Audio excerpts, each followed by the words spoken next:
I'm Jay Wintermeyer with Adventist Frontier Missions. You know, we live in a world where we can communicate with people anywhere instantly. Science and medicine have advanced to the point where even the birth of a child is being broken down into molecular actions. What people once considered miraculous, many take for granted. If scientists can explain it, people say God isn't even involved. I invite you to spend the next few minutes with me on a journey to the Philippines.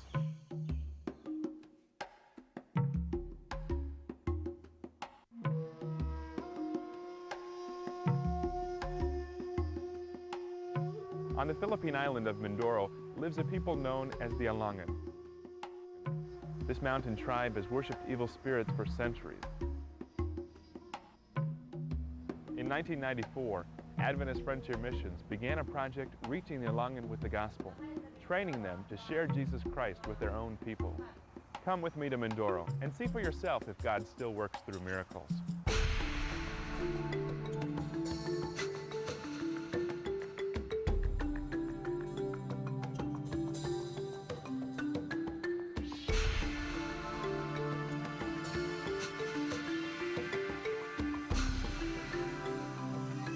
The Alangan village of Pandarucan is situated in a small mountain valley on the edge of the Makatikong River.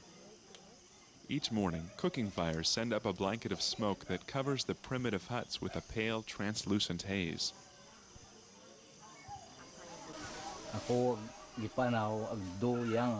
My name is Bistasio, and I live in Pandarucan.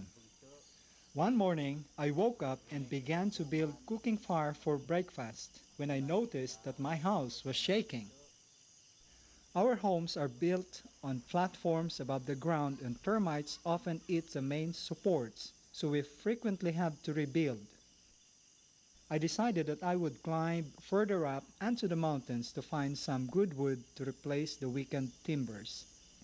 After breakfast, I made my way up the river valley, searching for the right size hardwood trees. I climbed higher and higher. Earlier that same morning, something else awoke and began to search for food. Slowly, it slid out from behind a large rock. The inky black scales rippled along the thick 8-foot-long body. It was a Dupont viper. This viper's venom is extremely poisonous. Noiselessly, it glided along the ground, searching for food. About the middle of the day, the stream bed I was hiking in narrowed almost to a point. As I made my way toward the end, I noticed a stand of trees further up the mountain. They looked just the right size. The viper began to make its way down the mountain, searching among the rocks and gravel for food. Suddenly, the snake detected movement. It crawled behind a large rock and waited. I came to the end of the canyon and I started to climb the rock wall. I climbed up to a ledge almost 50 feet above the canyon floor. It was about 5 feet wide. Beady black eyes followed Bistasio's every move. Suddenly, the snake began to move forward rapidly. I had just stopped on the ledge to catch my breath. I looked up the wall to plan my route to the top when all of a sudden an enormous black snake hurtled down directly towards me. I screamed, "Jesus, save me!" When I didn't feel anything hit me, I opened my eyes. The snake was gone. I looked around the ledge, but there was no snake. I searched the rocks below and further up the rock wall, but I didn't find it. The snake had vanished. I went home praising God for saving me from certain death.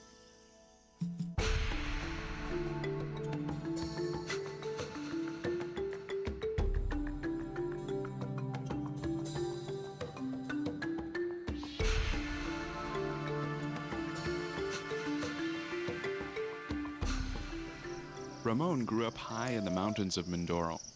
One day, a friend from his village came home with a Bible.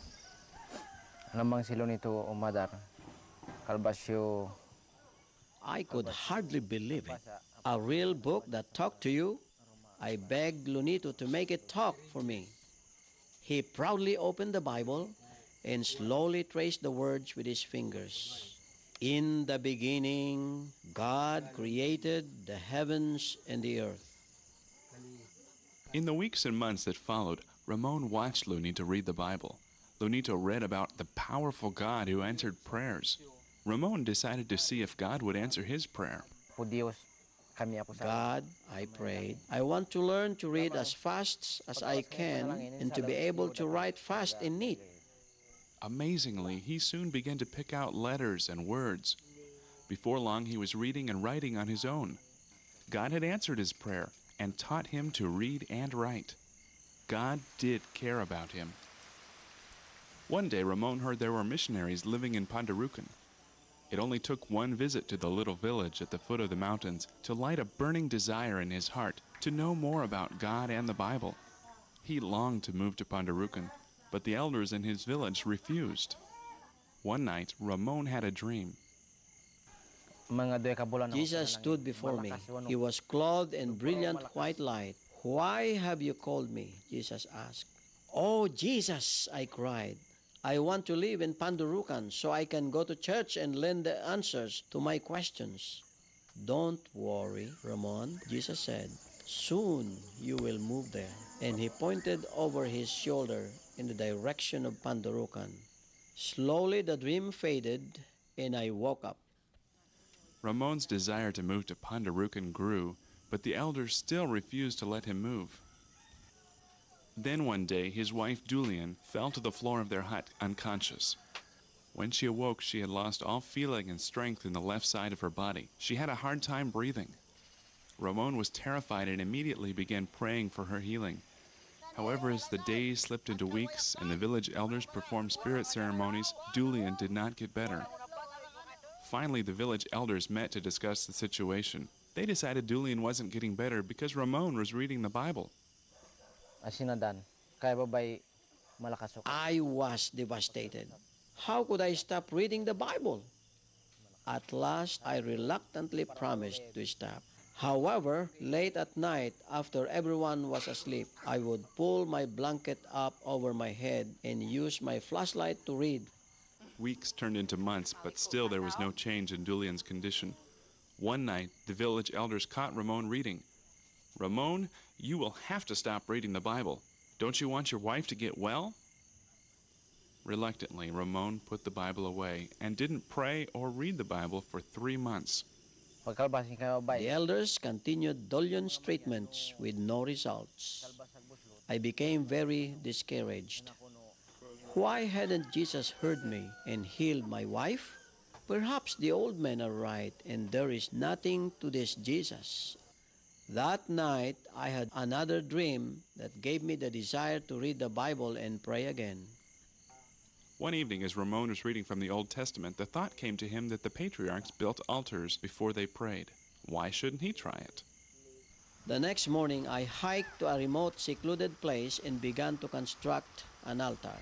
When I was finished, I dropped to my knees, clasped my hands together, and poured out my request for healing for Julian. When I walked in the door, Julian was sitting upright. The hair on the back of my neck stood up. Julian, you're well. How did this happen? A little while ago, Julian said. I just felt like sitting up. I can breathe fine now. See? And she took a deep breath. Julian's strength gradually returned until she was working and walking as if she had never been ill. Ramon's wish to move to Pandarucan grew even stronger, but the elders still refused to let them leave.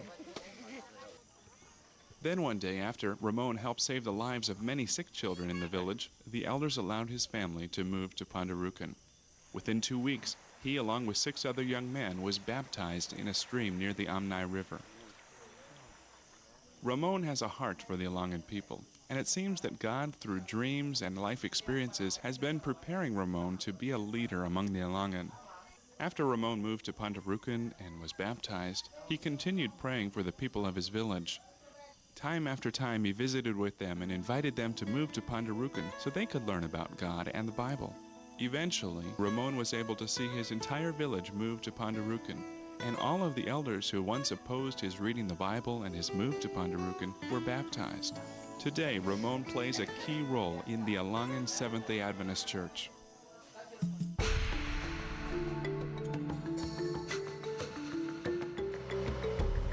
I went to use the Jeep and I started it up and it had no oil pressure. Sometimes things look the darkest before dawn.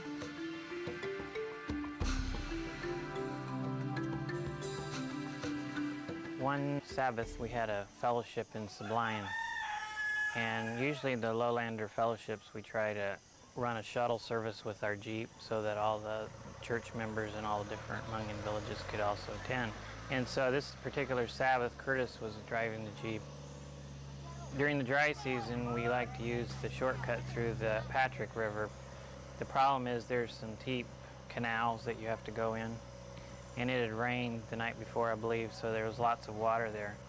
Curtis had a Jeep full of about 60, 70 people, so it was really loaded down. And I think what happened is when it went down into the water, it sucked up some of the water into the air filter. And when it did that, it tried to burn the water, which raised the crankcase pressure, and it blew the oil cap off. And then when that happened, the increased pressure as he drove along, the oil was just coming out of the engine. He kept on driving, went to Sublime. People got off. We had a real good fellowship. We had some baptisms about 4 o'clock in the afternoon. They all piled back on the Jeep, and then the Jeep went back through all those river crossings. Well, Sunday morning, I went to use the Jeep, and I started it up, and it had no oil pressure, and it sounded pretty bad. So I looked to pull the dipstick off, and there was no oil on the dipstick. And I thought, oh no, the Jeep engine is fried. I've worked in the automotive industry for a good many years, and I've seen a lot of vehicles that have gone through deep water and suck up water in the air intake systems. I've never actually seen an engine run. Once it got water in its cylinders, it usually destroys the engine. So I got my oil pan and crawled into the Jeep, and I drained pan after pan of nothing but water and milk, which is like oil mixed with water. At least 2 or 2.5 of those were almost clear, just like straight water. After all the water was out of the engine, there's just like a drop, drop, drop, and that was all the oil that was in the engine. I thought, oh no, here we've just fried this vehicle. Sunday morning, Tim kept coming up with bulletins about how bad it was and how there was really no oil and how there was water in everything, and there was water every time he'd change the oil, and he kept going down to the nearest place to buy oil, and he'd buy more oil, and he'd come back and say, I gotta do it again. The first little light was after the first water was taken out, and he put the oil back in, and he tried to start the Jeep. I think I probably went running down there and said, is it really running? Because we just couldn't believe it would run again, and so that was exciting. We were so thrilled. At the end of the day, we pulled the Jeep out of the garage, out of the shed, and we called all the village, anybody who wants a ride, and we all went down to Talipapa, the little market 2 kilometers away, just to see if it would run. And it ran the whole way, and we were praising God.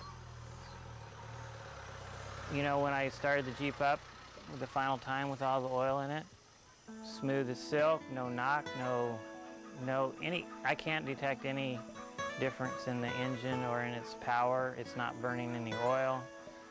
It's a total miracle that it could have gone 50, 60 kilometers with no oil in the engine. It was wonderful.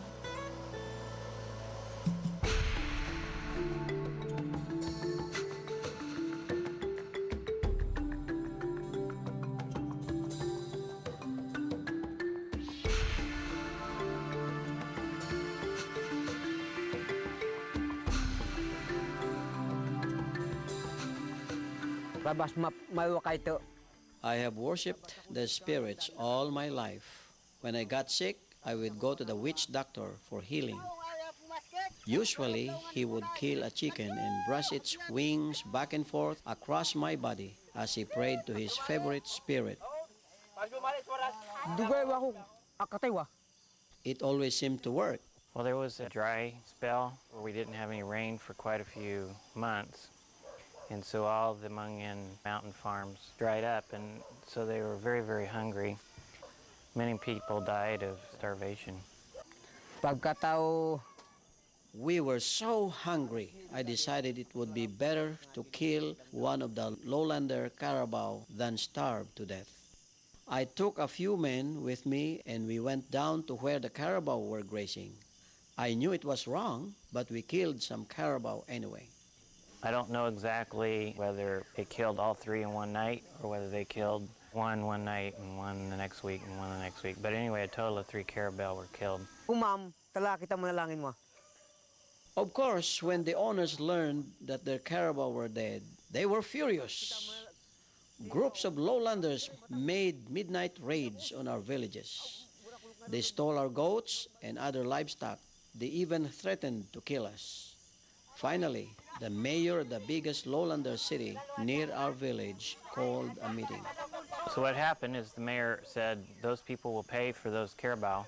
They found out who actually did the killing, and then they fined them, either in a carabao or the money to buy the equivalent carabao.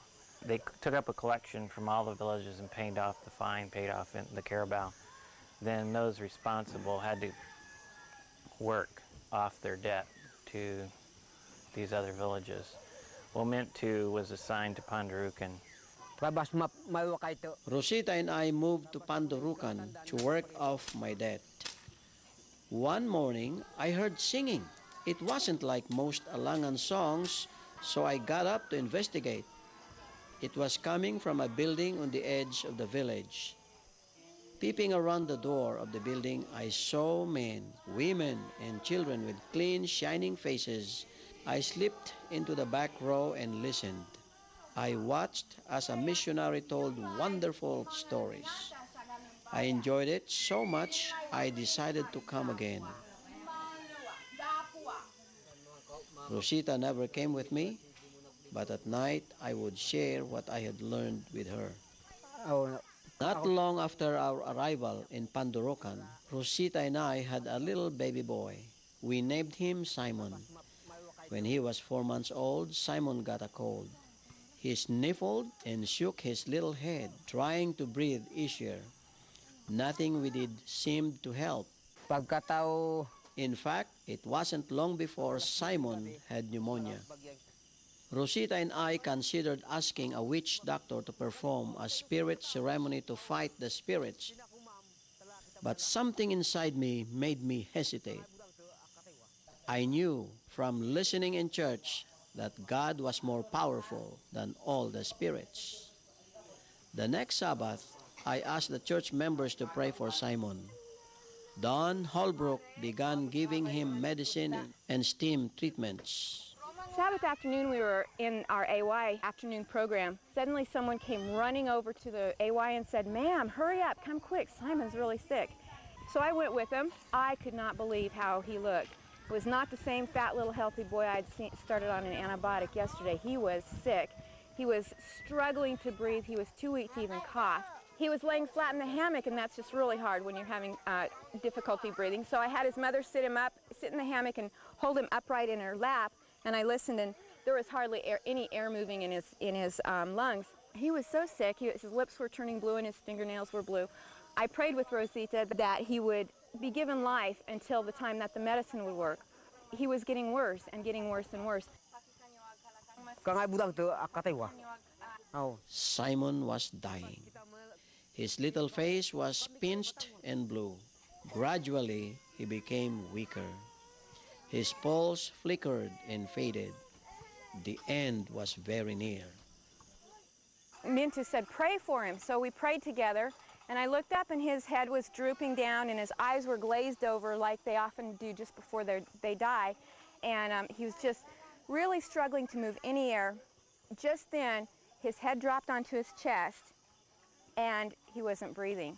Minto said afterwards that his pulse stopped. Tim and Don and Librito, one of the church elders, knelt around Simon. We all bowed our heads and prayed for Simon's healing. When we finished praying, I could feel Simon's pulse again. For hours we sat there, and as he got better and better, pretty soon they said, you know, it's getting dark. It was sundown by now. Why don't you go home? He's doing okay. And the mother started cooking supper, and the villagers started dispersing. So I went home, and we praised God that Simon was alive. And then I went back at 8 o'clock, and the picture had totally changed. Simon was laying on a bamboo mat on the floor. He was laying flat on his back. His breathing was normal. There was no retractions of his neck muscles or his chest. His eyes were bright, clear, and brown. His skin was just the normal, soft, baby soft brown. And he looked at me and smiled as if he knew what had happened. The following Sabbath, Rosita and a smiling, healthy Simon came with me to church. I shared how God had healed Simon and how Rosita was now coming to church. God allowed me to commit a serious crime, used that crime to bring me to live in a place where I could hear the gospel, and then allowed my only boy to nearly die, all to show His mighty power and cause my faith to grow. That is the greatest miracle.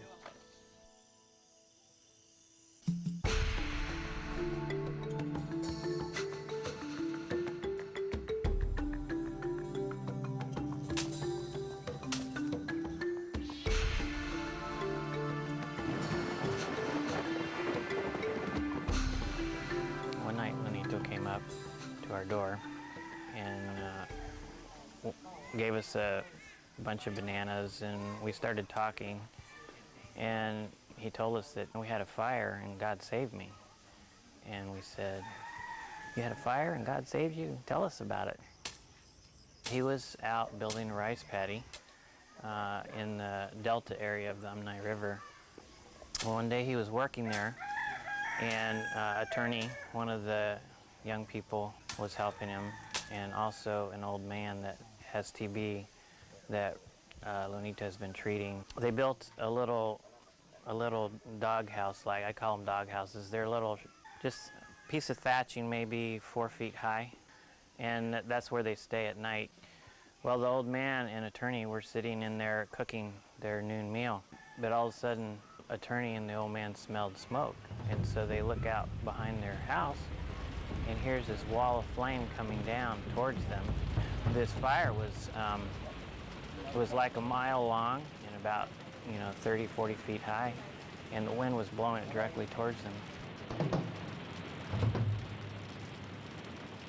And they call it, "Lunito, Lunito," but he doesn't hear him because he's so far away, and he's busy working, clearing. They keep hollering at him, and Lunito never looks up until he smells the smoke, and then he looks up and he sees this wall of fire, and he runs towards the hut. He grabs his knife and tells the attorney to start clearing a space around the hut so maybe the fire will jump over. Well, after a few minutes, they realize there's no way that they're going to do that with this wall of flame coming towards them. So what they did is he sent attorney back to the hut, and he stood between the hut and the wall of flame.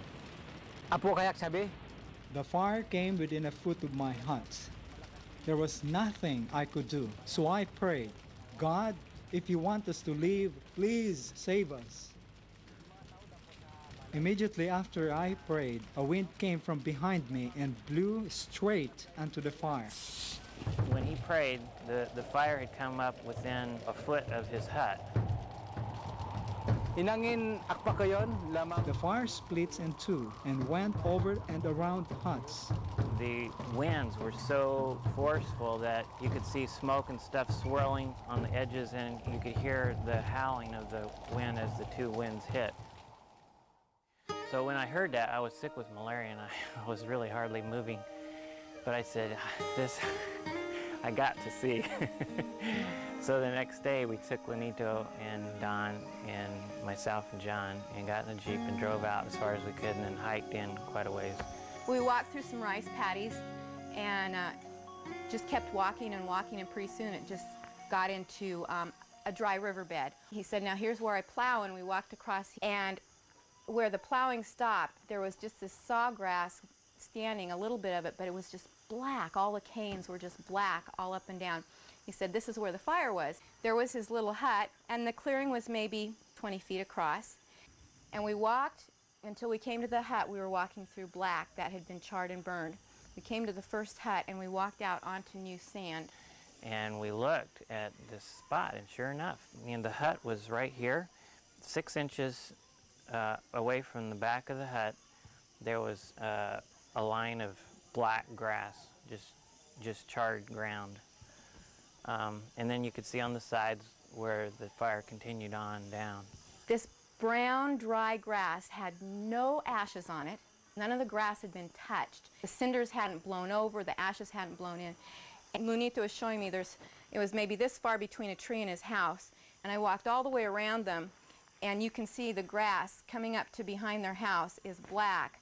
And right at the house, almost where the grass is going off into the ground, almost to that very thatching, it's black. We didn't see how that could happen other than it was a total miracle. It just gave me goosebumps to be there. Salamat. I'm thankful that God sent the cold wind to spare our lives, so I can continue to serve Him.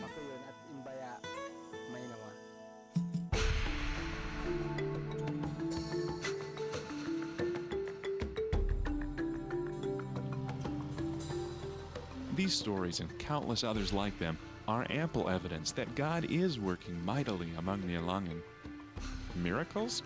If you ask Lunito, he'll tell you he's witnessed with his own eyes God's hand at work. Ask Mintu or Ramon, and they'll tell you the same thing. God works through miracles today.